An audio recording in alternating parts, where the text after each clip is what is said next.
పశ్చిమ గోదావరి జిల్లా ఆకివీడు పెద్దపేటలోని రామాలయ పునర్నిర్మాణంపై ఏపీ రాష్ట్ర హైకోర్టు కీలక ఆదేశాలు జారీ చేసింది. ప్రభుత్వ అనుమతి లేకుండా ఎలాంటి చర్యలు చేపట్టవద్దని ఆదేశాలు జారీ చేసింది.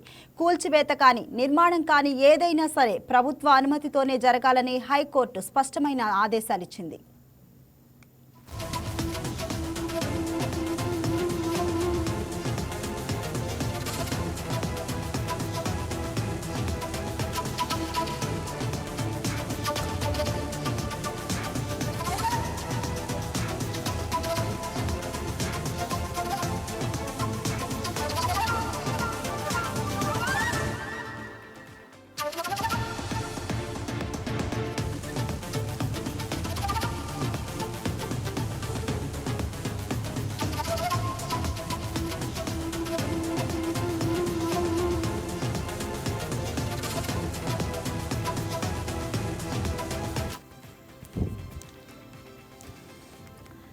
గత నెల శ్రీరామనవమి సందర్భంగా పెద్దపేట ప్రాంతంలో ఉద్రిక్తత తలెత్తింది. కూటమి నాయకులు రామ భక్తులపై కొందరు స్థానికులు దాడి చేశారు.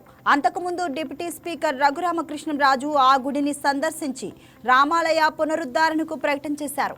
దీన్ని స్థానికులు వ్యతిరేకించారు. అప్పటి నుంచి ఇక్కడ పరిస్థితులు నివురుగప్పిన నిప్పులా ఉన్నాయి. శ్రీరామనవమి రోజున జరిగిన దాడికి సంబంధించి పోలీసులు 57 మంది నిందితులను గుర్తించి కేసు నమోదు చేశారు. 144 సెక్షన్ ఏర్పాటు చేశారు.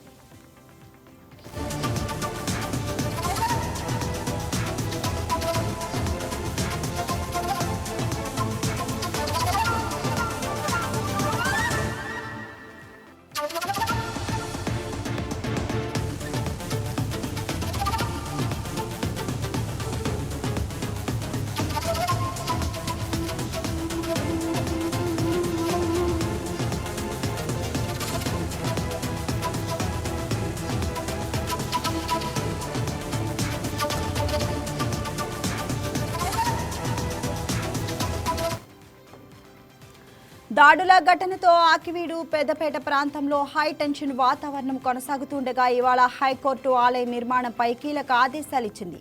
ఆలయ ప్రాంగణంలో భవనాల కూల్చివేత అయినా లేదా కొత్త నిర్మాణాల ప్రారంభమైనా ఖచ్చితంగా ప్రభుత్వ ముందస్తు అనుమతులు ఉండాల్సిందేనని స్పష్టం చేసింది. అనుమతులు లేకుండా అడుగు ముందుకు వేసిన పరిణామాలు తీవ్రంగా ఉంటాయని కోర్టు హెచ్చరించింది.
రెండు వర్గాల మధ్య ఘర్షణ వాతావరణం నెలకొన్న నేపథ్యంలో శాంతి భద్రతల పరిరక్షణే ధ్యేయంగా హైకోర్టు ఈ నిర్ణయం తీసుకుంది.